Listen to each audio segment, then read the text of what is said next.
Nous sommes le mardi 25 avril 2023 à Yaoundé au Cameroun. Mesdames, bonjour. Messieurs, salut. Merci d'être encore en direct sur Info TV. Nous émettons justement à partir de la capitale du Cameroun, Yaoundé, le pays qui continue à diriger le président de la République, son Excellence Paul Biya. Le programme s'intitule Espace miné. Vous avez tout compris. C'est l'espace justement des démineurs pour ce qui est de l'information. Une information en toute convivialité. On accueillera, comme d'habitude, TVB, Théophile Vianney-Biya tout à l'heure, pour la quintessence de l'information parue en kiosque au Cameroun. La dénonciation du jour restera l'œuvre de Bernardo Basson, qui est déjà confortablement installé. Et si vous le voulez bien, on terminera par l'instant de l'analyse. Ce mardi, nous posons le problème sur la table, afin que nul n'en ignore. Tribalisme et discours haineux au niveau des médias au Cameroun. Que faire pour sortir de l'auberge et surtout comment faire pour éviter le pire? Et nous aurons entre autres pour prétexte ce matin la sortie d'un grand professeur d'université, une sortie jusque-là qui fait couler beaucoup d'encre et de salive. Pour certains, le professeur d'université n'est rien d'autre qu'un tribaliste devant Dieu et devant les hommes, et pour d'autres, le professeur d'université a simplement dit haut ce que d'autres pensaient véritablement tout bas. De toutes les façons, Espace miné de ce mardi se positionne pour voir où est la vérité et surtout pour que nous restons unis dans le pays que l'on appelle Cameroun. Vous êtes en direct sur Info TV. Vous êtes des téléspectateurs privilégiés et on commence par accueillir ces invités comme d'habitude et qui sont justement là, bien positionnés pour croiser le verbe ce matin. Maître Mon, bonjour. Bonjour Parfait ici, bonjour à tous les téléspectateurs et à nos chers panélistes. C'est un plaisir d'être encore là une fois de plus sur votre invitation et j'espère qu'une fois de plus avec nos compatriotes nous pourrons avancer utilement sur le décryptage de certains phénomènes de société. Maître Mong est donc juriste, il est avocat au barreau du Cameroun. Il défend justement les êtres humains et par moments également même les causes les plus désespérées. Merci maître d'être là ce matin. Merci à vous. En face de maître Mong, on va accueillir le docteur Etoile. Bonjour docteur. Bonjour Parfait. Comment vous allez? Très bien, merci. Et comment va l'université de Boulevard? L'université de Boulevard va bien et l'heure est au préparatif des prochains Jeux universitaires. Ce n'est plus qu'une question d'heure. Voilà. Et je crois que toutes les mesures ont été prises par la hiérarchie de l'université pour rafler le maximum de médailles du côté de Ngaoundéré. Ça ne va pas être facile, hein? Oui, avec des baobabs, comme l'université de Yaoundé 1, l'université de Yaoundé 2, l'université de Douala, sans oublier l'université de Ngaoundéré elle-même. Voilà, on a oublié l'université de Tchan, voilà, qui s'est souvent distinguée de manière très très efficace, mais je dois avouer que le patron de l'université des Boulevards a mis les bouchées doubles pour que l'université rafle au maximum et que, bien qu'étant l'une des dernières universités, qu'on n'aille pas faire de la simple figuration en Ngaoundéré. De toutes les façons, nous vous le souhaitons vivement, que vous fassiez bonne figure du côté de Ngaoundéré. C'est toujours une grande fête lorsque nous assistons à ces Jeux universitaires. Vous avez donc compris, Docteur Etoile est enseignant d'université. Il enseigne du côté de l'université des Boulevards. En face de Docteur Etoile, on accueille Bernardo Basson. Bernardo Basson, bonjour. Bonjour Parfait ici, bonjour au panel, bonjour aux téléspectateurs. Mon coup de gueule tout à l'heure, il va arriver certainement.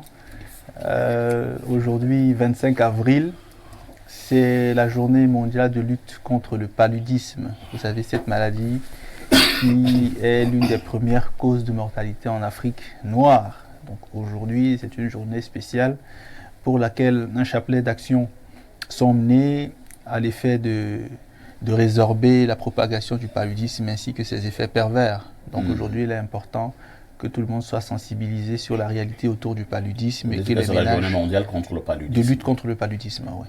Tout à fait. Au Cameroun, il y a ce que l'on appelle le paludisme, je pense, simple.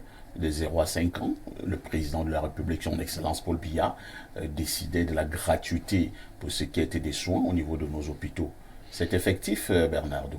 Honnêtement, je n'ai pas d'informations sur la gratuité de ce service, mais je sais quand Moi, je même vous que... dirais donc que ce n'est pas effectif. Ok, c'est vous. Moi, j'avais pas d'informations, mais je sais quand même qu'il y a une mesure, une ou plusieurs mesures qui travaillent dans ce sens-là, c'est-à-dire de façon à rendre gratuit ce service pour les enfants âgés entre 0 et 5 ans.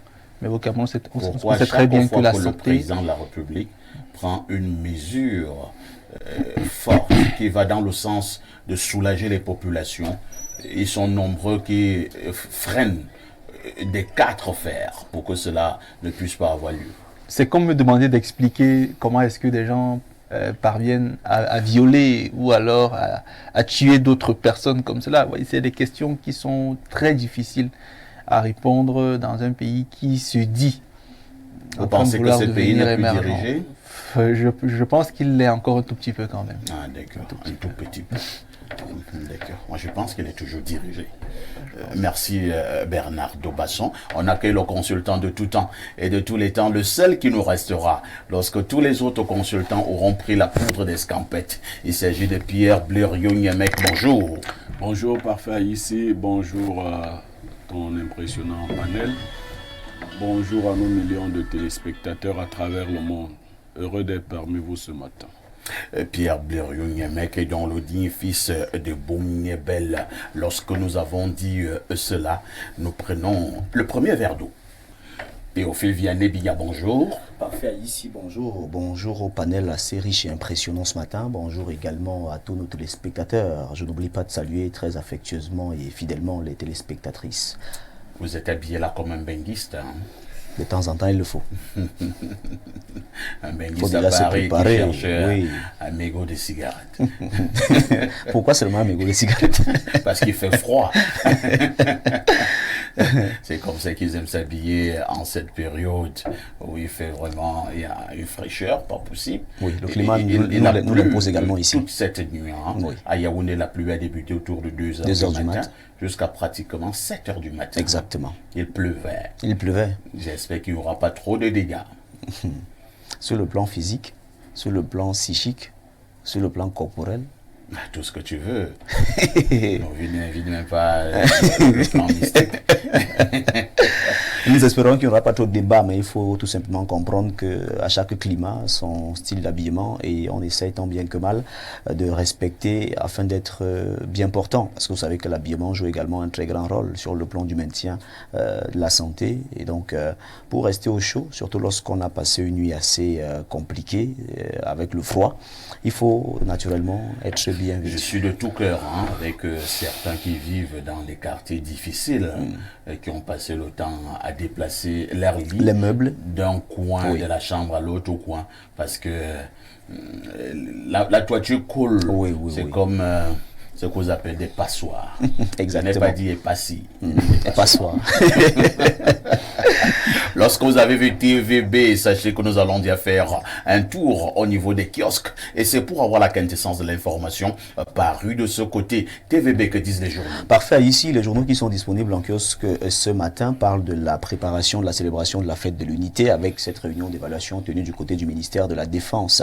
Nous ouvrons dans cette revue de presse avec le journal Info Matin de Dieudonné Mveng qui s'intéresse donc à la fusion JICAM et CAM. JICAM et CAM, manœuvre occulte contre la fusion. Le journal revient donc sur cette actualité ce matin plus amplement en page 4 en disant qu'au nom des intérêts privés et égoïstes, la patronne de la communication de SABC serait actuellement au cœur d'une campagne de presse malsaine. L'objectif de Dame Hélène Siaka étant visiblement de tuer l'union des 2 principales organisations patronales du pays. On en parle ce matin et on revient donc sur ces manœuvres occultes contre la fusion JICAM et CAM. 20 mai 2023, on en parle également au bas de une de ce journal. Sécurité à tous azimuts, c'est la petite une qui est donc présentée dans ce journal qui précise que ces assurances ont été données autour du MINDEF, Joseph Betty Assoma, au cours d'une réunion d'évaluation sécuritaire ce 24 avril à Yaoundé. Le journal revient sur cette réunion en page 8. Cameroun Tribune parle également de cette rencontre tenue donc du côté du ministère de la Défense et le journal fait savoir que le ministre de la Défense a donc recommandé vigilance accrue en cette période afin bel et bien que la fête de l'unité se déroule dans de très bonnes conditions. Le quotidien de Jules Brice Ngaba parle également de cette même actualité au BAT1, situation sécuritaire. Le MINDEF appelle à une vigilance plus accrue. L'information est présentée dans ce journal à 3 semaines de la fête de l'unité du Cameroun. Le ministre délégué à la présidence chargé de la Défense, Joseph Betty Assoman, a présidé hier lundi 24 avril 2023 à Yaoundé une réunion spéciale d'évaluation de la sécurité nationale. On en parle avec le journal Le Quotidien. Ce Guardian Post revient également avec cette même actualité en petite une. Et nous fait savoir que le ministre de la Défense prescrit plus de vigilance afin que la fête se déroule sans anicroche et sans embâge. Le journal parle donc de cette réunion de sécurité qui a également connu la présence du ministre de l'administration territoriale pour la Tanganji, du délégué général à la Sûreté nationale Martin Bargangele et du secrétaire d'État en charge de la gendarmerie nationale Yves Landry Galax et Toga, entre autres. On en parle avec le journal The Guardian Post qui est donc disponible en kiosque ce mardi. Le messager de feu Pius Ndiaye s'intéresse à cette autre actualité et parle donc des matériaux de construction. Le prix du fer en béton armé. Alors que les ménages suffoquent, Best Way Finance Ltd ambitionne de faire baisser le coût en transformant 18% de fer extrait de sa mine congolaise et camerounaise. Le journal en parle en page 6. Affaire Savannah Energy, les flammes de l'enfer, s'exclame le journal Le Messager au BAT1 ce matin. La nouvelle expression revient également sur cette affaire. Affaire Savannah Energy, Ninche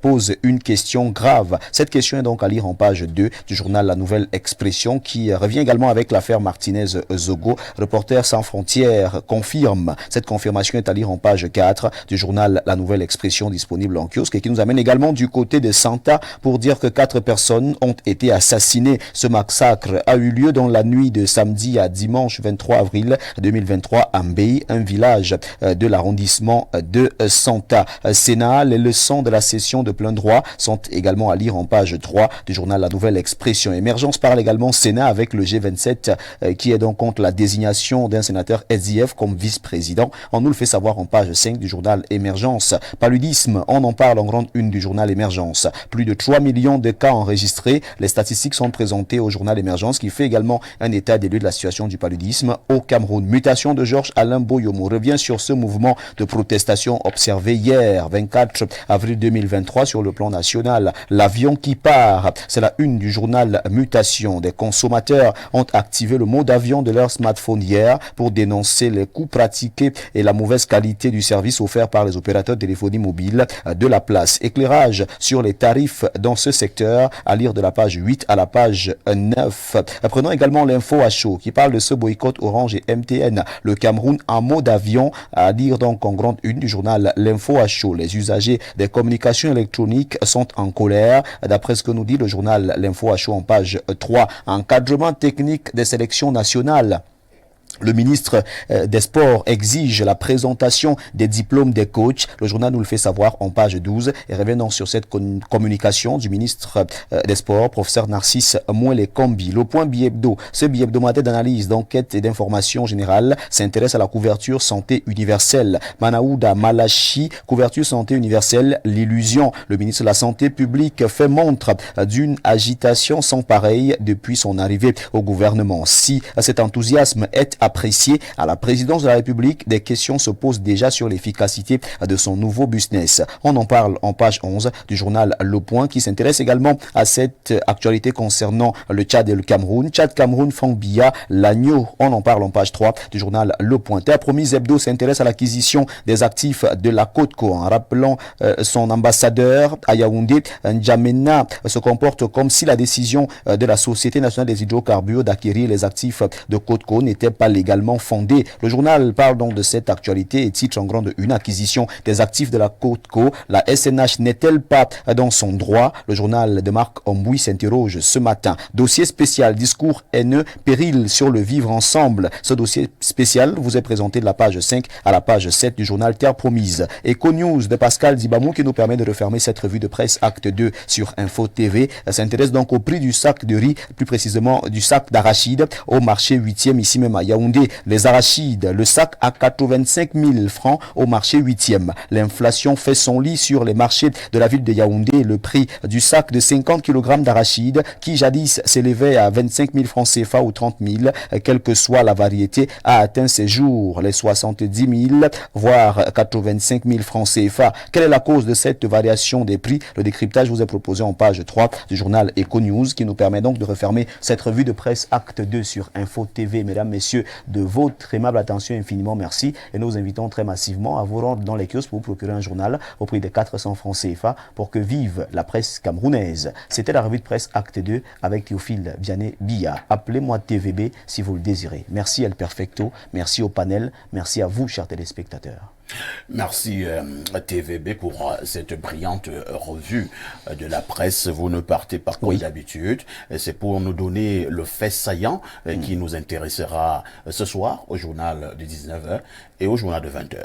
Au journal de 19h et de 20h de ce soir sur Info TV, ces deux éditions des journaux vont s'intéresser tout d'abord à la journée mondiale du paludisme qui se célèbre aujourd'hui. On va donc essayer de faire un état des lieux de la situation du palu au Cameroun. On va également s'intéresser aux multiples gadgets, parce que vous savez que lorsqu'on parle palu, on voit également les moustiques. Et de plus en plus, nous avons observé qu'il y a pas mal de gadgets que les populations utilisent aujourd'hui pour lutter contre ces moustiques dans les maisons. Nous avons à côté des moustiquaires, nous avons des gadgets même électroniques qui sont fabriqués de jour en jour et qui sont commercialisés. On va donc essayer de voir le secteur. Comme c'est que les tennismen. Oui, comme des raquettes de tennis. Dès que tu fais ça avec...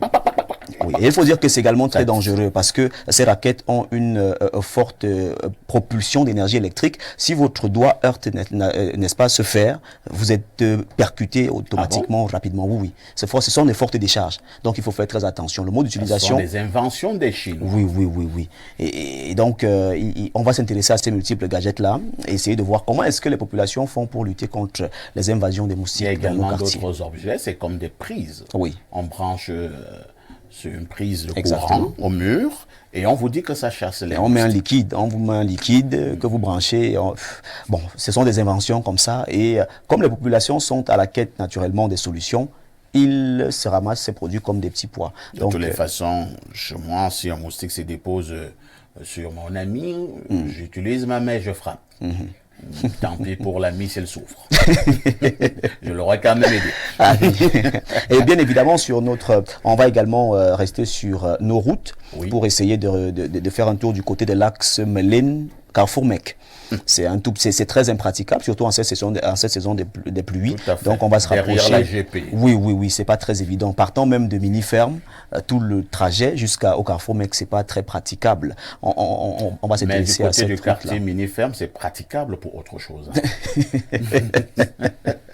Vraiment. TVB? Oui, parfait, ici. À demain 10h. Avec le même plaisir. Très bonne suite d'émission à vous. Surtout, ne faites pas un tour du côté de Mini-Ferme. Votre véhicule doit encore être en très bon état. Merci beaucoup. Je parle de votre véhicule.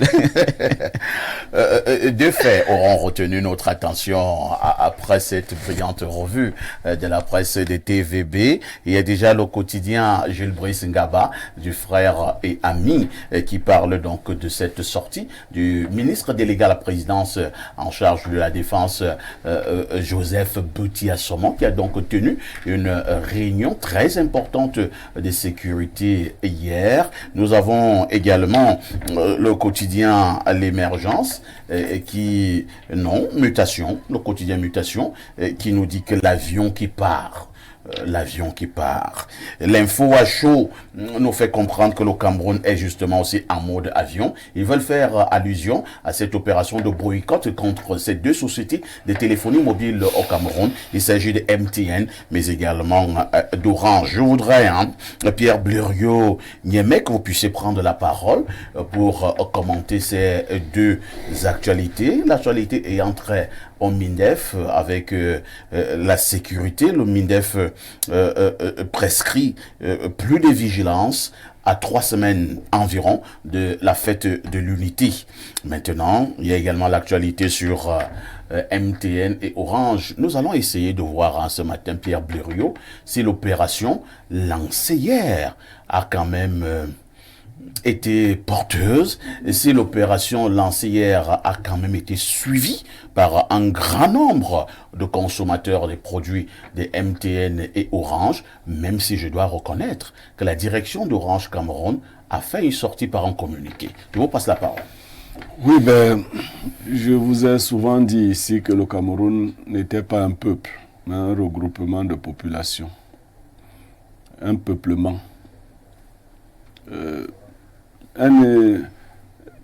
Un événement majeur se produit qui ne prend pas en compte les appartenances ethniques, politiques et autres.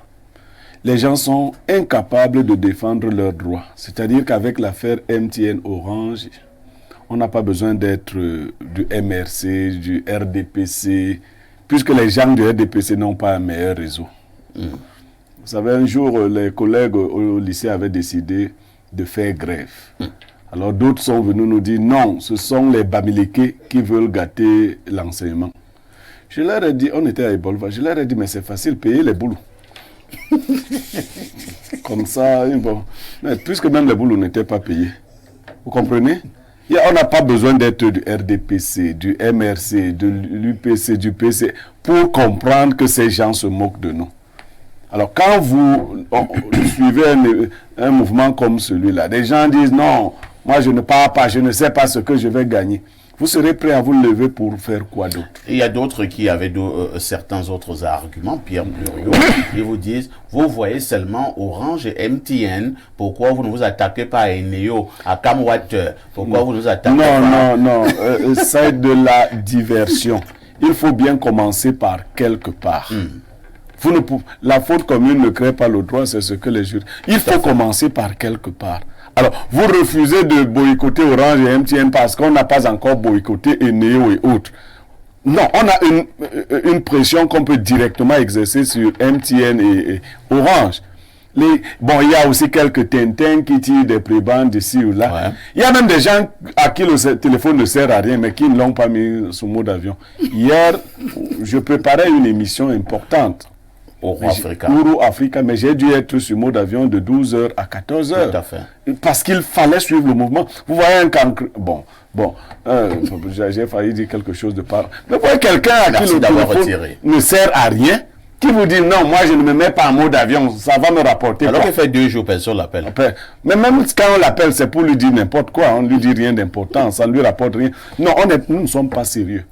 Je vous avais pris ici hier l'exemple du peuple argentin qui a mis fin à une tentative de spoliation, d'augmentation du prix des œufs. Nous, on subit et personne ne fait rien. On n'a pas besoin de l'ART, on a besoin de personne. Et ce mouvement va continuer. Je vais d'ailleurs personnellement m'investir dans ce mouvement dès la semaine prochaine. Parce qu'il y a aussi la qualité des porteurs du mouvement. Tout à fait. Vous voyez, il y a des gens qui nous ont habitués à être des racketteurs, des gens qui vont prendre de l'argent ici ou là. Ateba, il disait que l'un de ses collègues journalistes allait prendre l'argent ici et là. Il dit que je vais te défendre auprès de tel. Non.